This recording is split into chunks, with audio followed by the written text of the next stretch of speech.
আমি উপস্থিত আছোঁ আজি বানে বিধ্বস্ত কৰি থৈ যোৱা নেপালী খুঁটিৰ ২ নং তৌৰী গাঁৱত। ইয়াৰ পৰিস্থিতি অতিকৈ ভয়ংকৰ আৰু অতি দুখ লগাজনক। আমাৰ মাজত আছে এজন শ্ৰাৱণ প্ৰসাদ, যিজনে নিজৰ জীৱনকো তুচ্ছ কৰি এই বিচ্ছিন্ন অঞ্চলৰ ১০০তকৈও অধিক লোকক তেওঁ বচাবলৈ সক্ষম হৈছিলে। কি হৈছিলে পৰিস্থিতিটো এনে অলপ আমাৰ পৰিস্থিতি এনেকুৱা হৈছিলে যে পানীটো আধা ঘণ্টাৰ ভিতৰতে চবৰ ঘৰতে সোমাই গ'ল, মানুহবিলাক ওলাবলৈ চান্সেই নাপালে। তাৰপিছত আমি ভাবিলোঁ ঘৰৰ মানুহখিনিকে ওখ ঠাইত থৈ দিম, তাৰপিছত আহি ঘৰৰ বস্তু পাতি লৈ যাম। তাৰপিছত কি হ'ল, ঘৰৰ মানুহখিনি পৰিয়ালক এই ওখ ঠাইত থ'লোঁ। থোৱাৰ পিছত উভতি আহোঁতে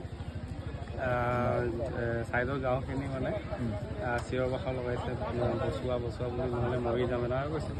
তাৰপিছত আমি ধৰিলোঁ ঘৰৰ বস্তু বাদ দিয়ক, মানুহকেইটাকে বচাওঁ, জীৱনটো থাকিলে মানুহ আৰু বহুত কমাই ল'ব।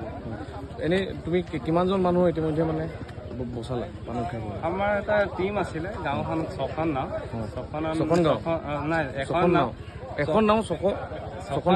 এখন গাঁৱৰ মানুহ আমাৰ গোটেই টীম এটা আছিলে।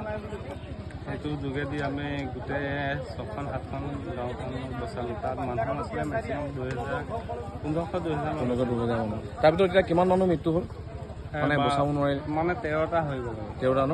আৰু মিচিং হৈ আছে নেকি? মিচিং এটা হৈছে, 12টা ডেড বডি পাইছে। এয়া আছিলে আমাৰ শ্ৰৱণ প্ৰসাদৰ মন্তব্য।